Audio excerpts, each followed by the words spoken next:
Hello दोस्तों, welcome to my YouTube channel finance freedom में आपका स्वागत है। यदि आप अपने लाइफ में फाइनेंस फ्रीडम होना चाहते हैं, फाइनेंशियली फ्रीडम होना चाहते हैं, तो आपको इन्वेस्टर बनना पड़ेगा। और इन्वेस्टर आप कहेंगे कि मेरे पास पैसा नहीं है तो मैं कैसे इन्वेस्टर बनूं?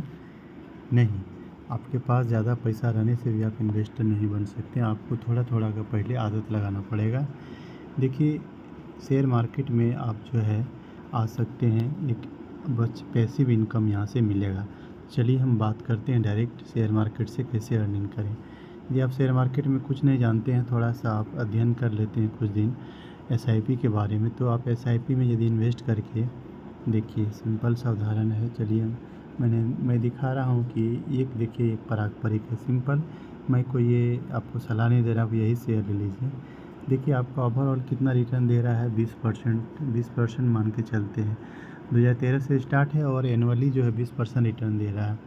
देखिए, इस फंड में है 60,559, यानी 60,559 करोड़ इसमें फंड है। इस फंड में इन्वेस्ट है इतना रुपया। चलिए, आपको ओवरऑल दिया है 20% मान के चलते हैं हम, तो हम कैलकुलेट करते हैं। चलिए आप आइए यहाँ पे फाइनेंशियली कैलकुलेटर में। देखिए, यदि आप एसआईपी में, यदि आप नहीं जानते हैं शेयर मार्केट में कुछ और आपको नॉलेज नहीं है, बट आप 1 मंथ यदि अच्छा से थोड़ा सा रिसर्च कर लेते हैं बेसिक चीज़ के, एसआईपी कौन सा बेस्ट है और कौन सा कितना करना चाहिए, कितना रिस्क है, कितना रिवार्ड है, इस हिसाब से यदि हम लार्ज कैप कंपनी में यदि इन्वेस्ट करें तो बेटर रहेगा। उसमें रिटर्न कम है तो रिस्क भी कम रहता है। तो मान लीजिए हम 1000 पर मंथ, 1000 रुपया महीना करते हैं और मुझे देखिए 20% दिया। और यदि हम, मेरा एज यदि अभी 25 साल है और हम 25 साल के लिए करते हैं तो आपका कितना अमाउंट हो जाएगा? देखिए, 62 लाख रुपया होगा। और यही यदि आप बढ़ाते हैं, इसको 30 साल के लिए करते हैं तो आपका देखिए कितना हो जाएगा, 1,57,लाख। देख रहे हैं, आपका अमाउंट है 1000 रुपया पर मंथ। 1000 रुपया पर मंथ अभी का समय में बचाना, 1000 रुपया नहीं बचा सकते तो क्या हो पाएगा बताइए? आप देखिए, टोटल 30 साल में आप इन्वेस्ट कर रहे हैं कितना। यदि किसी विद्यार्थी का एज अभी से मान लीजिए 20 वर्ष है और वो 1000 रुपये यदि पर मंथ SIP सेविंग का बचत का आदत डाल लेता है, फिजूल खर्ची में यदि बर्बादी ना करे, यदि वो 1 महीना का यदि बर्गर और पिज़्ज़ा ना खाए, तो उसको यदि पैसा बचा ले तो 1 मंथ में 1000 रुपया बचा लेता है। यदि उसके पास 18 साल यदि उसका एज है, उतना जल्दी बचत कर देता है, तो वो आप सोच सकते हैं 18 से यदि उसका एज 18 है तो वो 60 साल होते होते, 60 साल छोड़िए, यदि वो और 35 साल जोड़िए, 35 साल यदि 1000 रुपये महीना दे दे तो कितना हो जाएगा? देखिए, 3,92,00,000, यानी 20% रिटर्न मिलता है। तब यदि हम रिटर्न को कम कर दें, 12% कर दें, तो फिर भी आपका जो 55 लाख रुपया होता है, यानी 55 लाख रुपया ये होता है। लेकिन 12% से ज़्यादा मिल सकता है, 18%, 15 से 18% के बीच में हम लोग अनुमान लगा सकते हैं इतना। फिर भी उसका लगभग 2.5 करोड़, 2.5 CR के आसपास रिटर्न होगा। और जमा कितना करना पड़ेगा? 4.20 लाख। हाँ, 4,20,000 जो है जमा करेगा, लेकिन उसको मिलेगा लगभग इतना करोड़, 2.39 करोड़ CR मिलेगा। बताइए, यदि वो जितना एक्टिव, क्योंकि अभी के समय में जितने भी हैं स्टूडेंट को पढ़ाया जाता है कि नौकरी नौकरी नौकरी। अब पढ़ लिख के मेन मुद्दा बन गया है कि आपको नौकरी करना है, नौकरी के सिवा आपको कुछ नहीं करना है, ठीक ना? आपको यही समाज सिखाया जाता है कि हमारी सोसाइटी में पढ़ लिख लीजिए और आपको सरकारी नौकरी करना है। सरकारी नौकरी में नहीं मिला तो आपका काम ख़त्म, कोई वैल्यू नहीं। लेकिन ऐसा नहीं है। समाज में बहुत सारे ऑप्शन हैं और लाइफ में बहुत सारे ऑप्शन हैं। समाज में मानसिकता कुछ चेंज नहीं हुआ है। आपको लगता है सरकारी नौकरी के पीछे अभी भी बहुत सारे ऐसे स्टूडेंट हैं जो कि अपना अधिकांश लाइफ खो चुके हैं, यानी जीवन बर्बाद कर दिए हैं। लेकिन क्या गारंटी है कि सरकारी नौकरी हो गया तो उसका लाइफ बेटर रहेगा? क्या गारंटी है? नौकरी होने के बाद भी काम करना पड़ता है, आपको बहुत मेहनत है, बहुत सारा समय देना पड़ता है।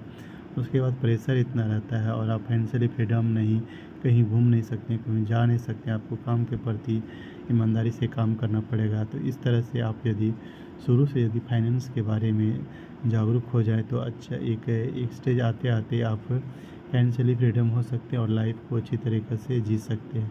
तो प्रत्येक स्टूडेंट को चाहिए कि बेसिक पढ़ाई के साथ साथ फाइनेंस का भी नॉलेज ज़रूर गेन करें, ताकि वो फ्यूचर अपना अच्छा कर सकें। तो यदि आप फाइनेंस की दुनिया में आना चाहते हैं तो आपको कुछ लर्निंग करना पड़ेगा।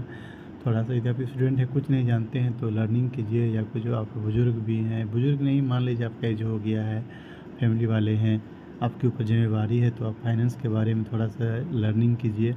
उसके बाद आप कहीं इन्वेस्टमेंट कीजिए, रिस्क अपना रखिए कि मेरा कितना रिस्क हमें रिवार्ड मिलता है।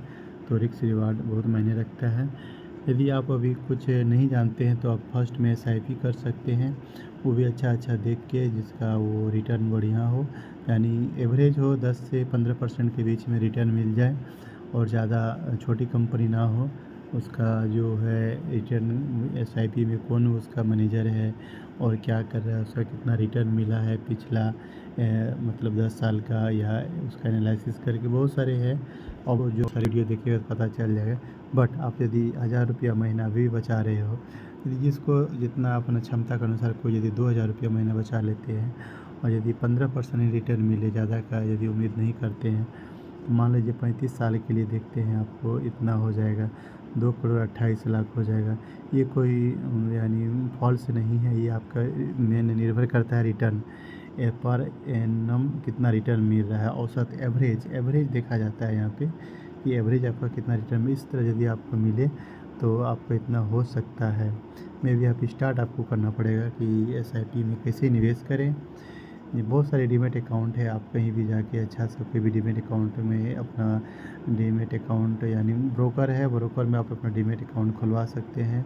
जिस तरह से बैंक में लेन देन करने के लिए खाता ज़रूरी है, उस तरह से आप शेयर मार्केट में अपना कारोबार करने के लिए आपको डीमेट अकाउंट खुलाना पड़ता है। एक डीमेट अकाउंट खुला के अपना यानी इन्वेस्टमेंट जर्नी स्टार्ट कर सकते हैं। तो ज़रूर से ज़रूर आप लोग जो है इन्वेस्टमेंट स्टार्ट कीजिए, और अपने आप को फाइनेंशियल फ्रीडम जल्दी से जल्दी बनाने के लिए तत्पर हो जाइए। देखिए, जीवन में कोई शॉर्टकट नहीं, कुछ समय लगता है, कोई आपको शॉर्टकट नहीं बता देगा।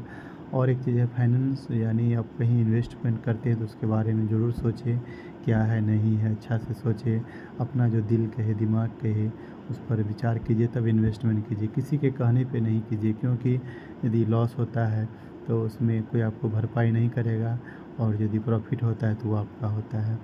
इसलिए शेयर मार्केट में थोड़ा सा आप अच्छा से यदि लर्निंग कर लेते हैं तो फिर आपको अच्छा लॉन्ग टर्म में अर्निंग हो सकता है। शेयर मार्केट में वो जो चाहते हैं कि हम रातों रात करोड़पति हो जाएंगे, ऐसा बात कुछ नहीं है। इसमें थोड़ा समय लगता है, धैर्य चाहिए। आप धैर्य से यदि आए हैं, धैर्य आप में है, तो आप अच्छा कर सकते हैं। आप यदि कम पैसा भी कमा रहे हैं, 10-15 हज़ार रुपया महीना, यदि 500 रुपये भी बचा रहे हैं, तो आप उससे भी अच्छा अर्निंग कर सकते हैं। थोड़ा टाइम लगेगा, बट अच्छा अर्निंग कर, जब आपको आदत लग जाएगा तो पैसा बचाने का, और आप जो है कमाने का बारे में सोचिएगा, जो जेन्युइन मेथड है उसके माध्यम से कमाने के लिए सोचिएगा, और इन्वेस्टमेंट कीजिएगा शेयर मार्केट में, तो अच्छा रिटर्न मिल सकता है। यदि कोई व्यक्ति देखिए यदि 2000 रुपये पर मंथ करता है, और यदि उसका फाइनेंशियल कंडीशन ठीक है, यदि 15 साल, यानी 15 नहीं, मान लीजिए 18% रिटर्न देता है, मुझे 35 साल की छोड़िए, यदि उसको 20 साल में कितना रिटर्न मिल सकता है, देखिए 38 लाख रुपया मिल सकता है। और सब जैसे कोई भी कराता है, अपना इंश्योरेंस कराता है, मैं किसी का नाम नहीं लूँगा, कोई भी इंश्योरेंस कराता है, वहाँ पे रिटर्न क्या है आपका 6 से 7% मिलता है, बट यहाँ पे देखिए शेयर में SIP में ज़्यादा मिल सकता है।